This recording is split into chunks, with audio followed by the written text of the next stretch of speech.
Hi everyone, welcome to MarikaCreations.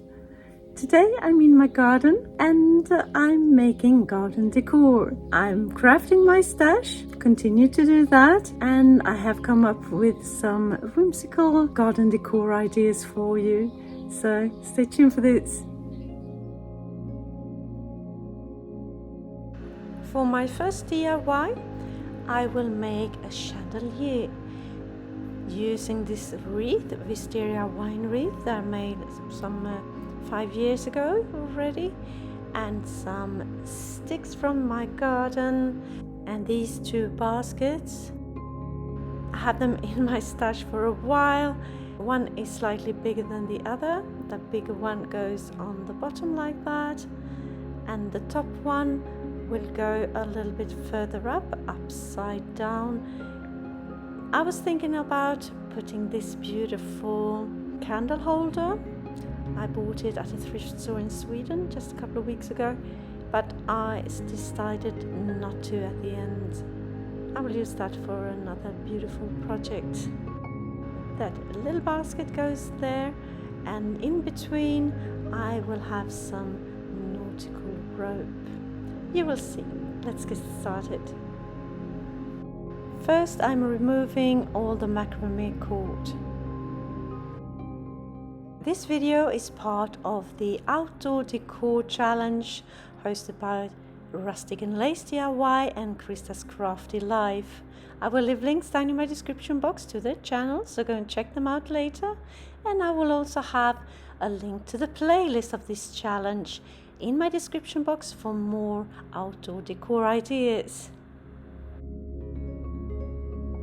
And on the top I will have a hook like that, and some screw nuts and things to keep it in place, to hang it up later on. First I want to stain my baskets because they are too light. I want them in the same color as that wreath approximately. So I'm starting out with an exotic stain that gives it a very warm feel. Set it aside to dry for a little bit. Meanwhile, I am drilling a hole in that smaller basket so I can put that hook into place later on. Just trying it out now. Now on to the next stain, and that is a black stain, putting it on top. And that will give it the darker look. Still that warm stain shining through. So now I'm taking a needle and some jute twine and attaching the bigger basket to the wreath, like you see me do here.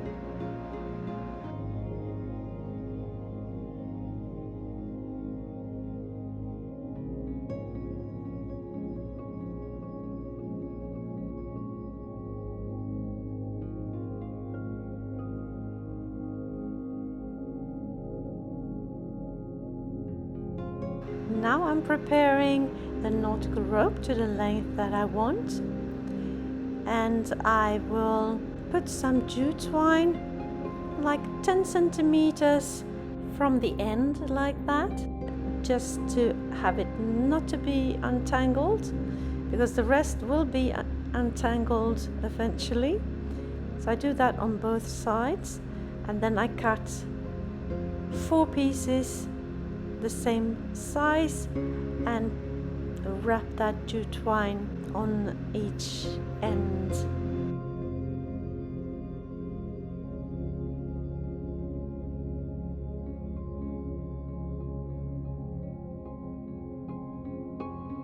And I have attached these 2 already like that, and I will have the next one right here in between the 2. Put 1 piece of that untangled nautical rope inside the wreath form, like that. And then I will braid them just a couple of centimeters like that, and another jute twine, and then I will untangle the rest and just have a tassel hanging down. And I continue to do that with the 4th nautical rope. And then it's time to attach the other end to the top basket. Same fashion here, braiding, twisting that nautical rope, but I don't want the tassel to just swing upwards, so I will just bend it over and tie it around the nautical rope. I think you get the idea what I'm doing here, hopefully. And now it's time to put that hook into place so I can hang it up.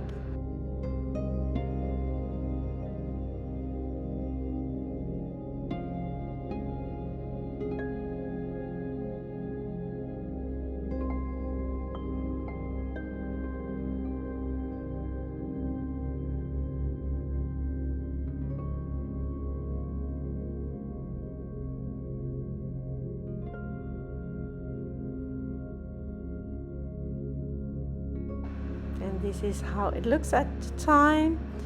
And I'm putting in some of my sticks that I collected from my garden. It looks a bit wonky at the moment, but it will straighten out once I put those sticks into place. So I'm putting the sticks like in a cross between each of the nautical ropes.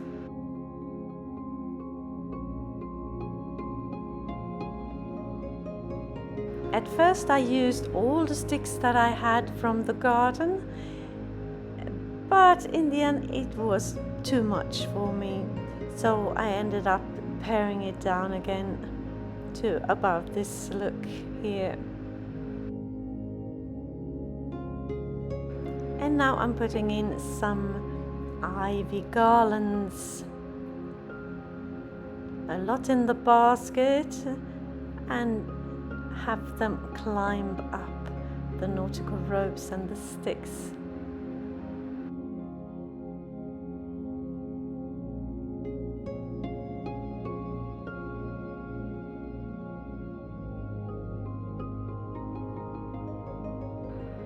And here I have found some LED lights in my stash for exterior use. And I'm just putting them up randomly all around my chandelier. I need some lights in it.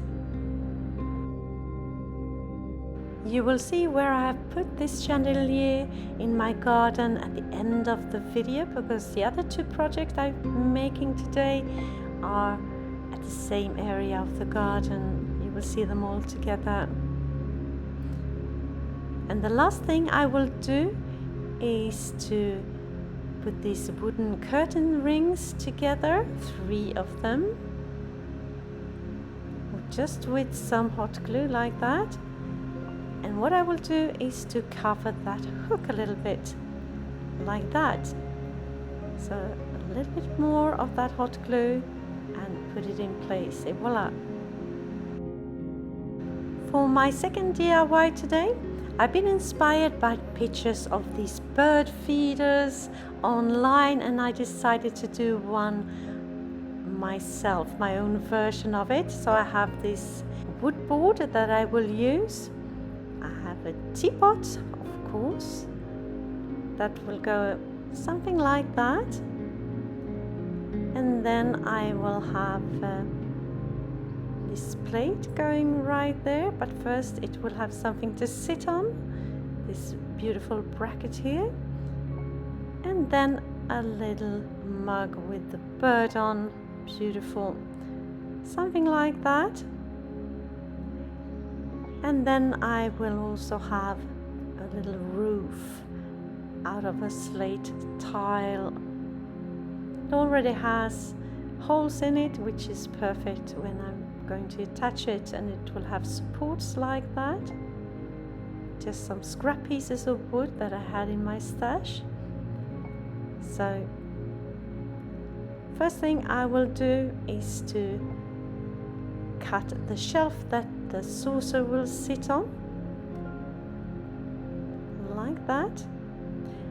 And then I will mark where I need to cut that board off, taking my jigsaw and cutting out that wood round.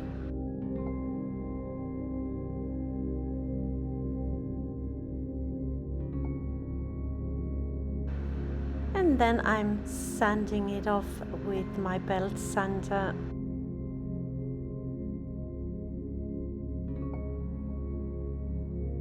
The saucer that I'm using was once part of a tier tray, so it's perfect with a hole there because I can attach it, but it's a bit wobbly, so I'm making just a tiny hole with my drill to make it fit into that shelf.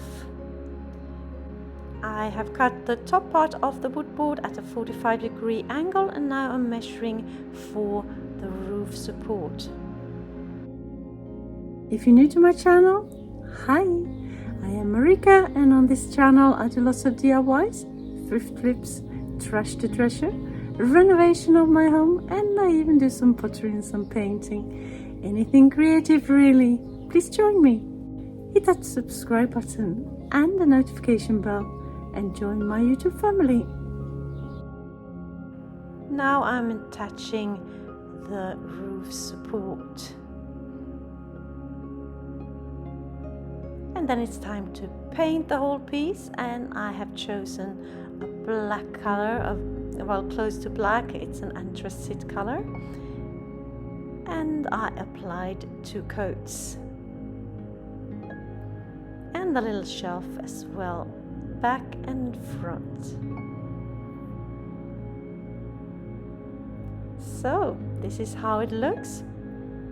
I have put some support on the back because I had to, actually, because the roof will go slightly beyond the back piece, because the holes in the roof are a little bit lower.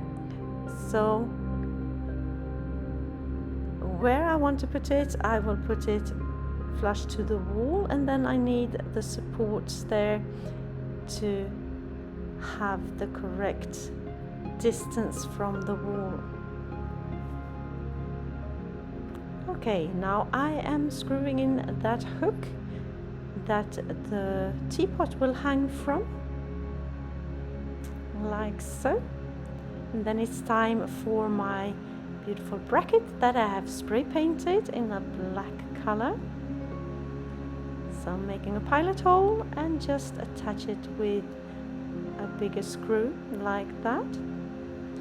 And then I need to attach the shelf like so, and I will do that with the help of some big staples. So I will mark with the staples just where I need to drill my pilot holes, like that, one on each side. And I'm using a drill bit that is just slightly smaller than the staples, and I'm just hammering them in.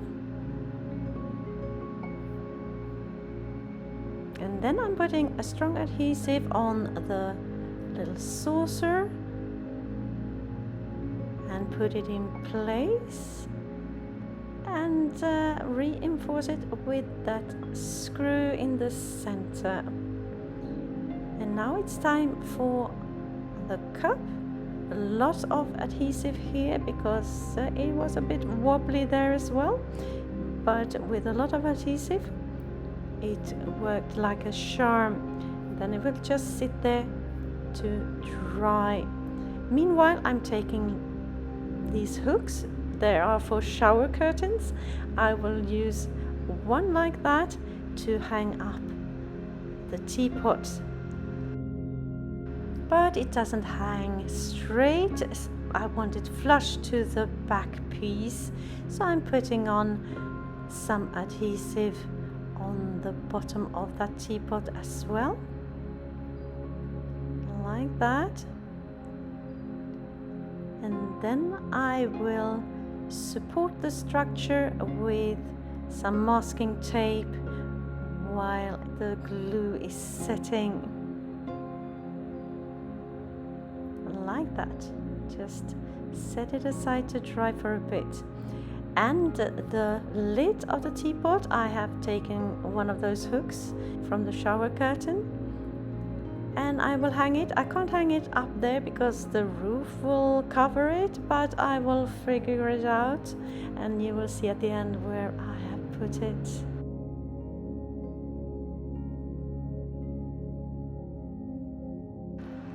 Hubby is helping me here, putting the roof into place. Some strong adhesive and some pilot holes are already made, just smearing out that adhesive.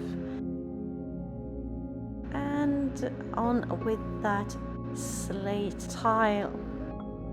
For my third and final DIY today, I'm making a fairy house. So I have this old pot from IKEA. It has seen better days, and a little tin can and this plastic cone that I will use, and maybe a chimney. At the end I opted for another solution for that chimney, and I have these old wood strips that I will use as roof tiles. I'll just cut them to size first.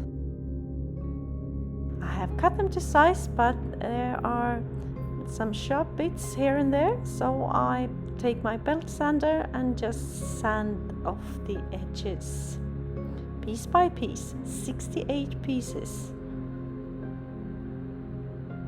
So now it's time to just hot glue them onto that plastic cone. Start at the bottom, all the way around like that. Just working my way around the cone. It doesn't matter if there are any gaps, that's inevitable. I will address that later on. Starts to look like a roof now, doesn't it?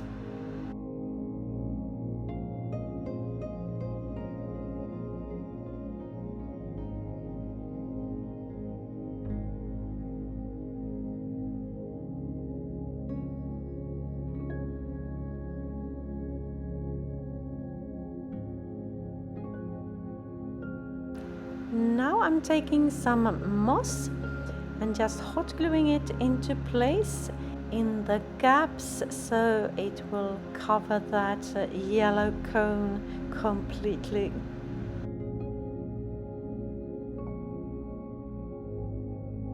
And I'm attaching it to the tin can and to the pot.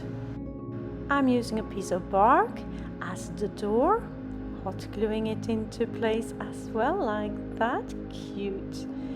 And then I take some pine cones and some more moss, and I had some branches from a birch tree that I'm using, and this is the chimney. I was opting for just a chunky piece of a branch, and here are the birch pieces, just hot gluing them into place. Some more moss.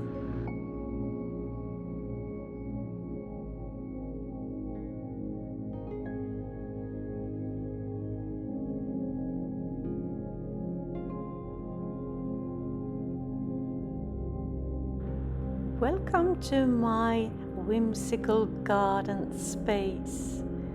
Look at that chandelier. And over here you have the bird feeder, but first we will look closer at the chandelier. I think it turned out very pretty. I put it on branches, 2 of them, attached them in the nearby bushes and supported up here.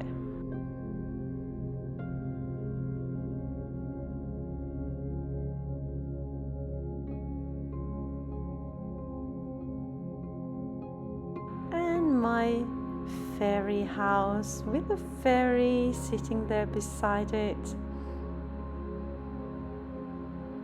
I think it turned out super cute.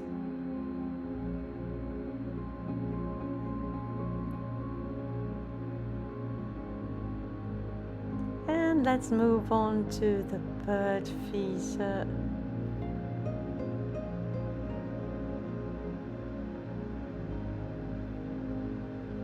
Love, love, love how it turned out. Love that black contrast.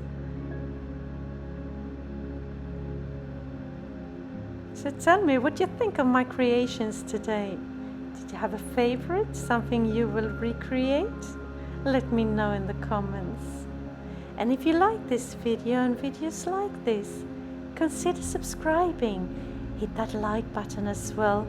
It will help my channel to grow and I can spend more time creating inspirational content for you.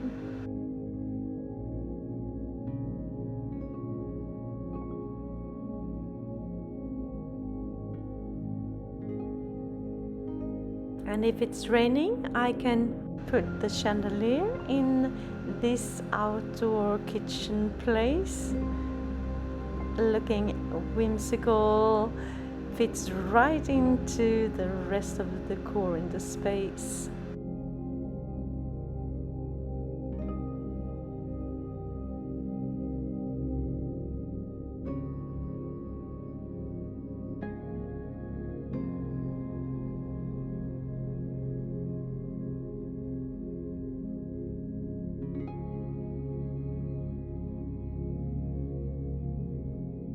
If you're inspired and you want more inspiration straight away, head on over to my description box and click that link to the playlist of this challenge for more garden decor ideas. Thank you so very much for watching. See you soon again in my next one. Until then, take care. Bye.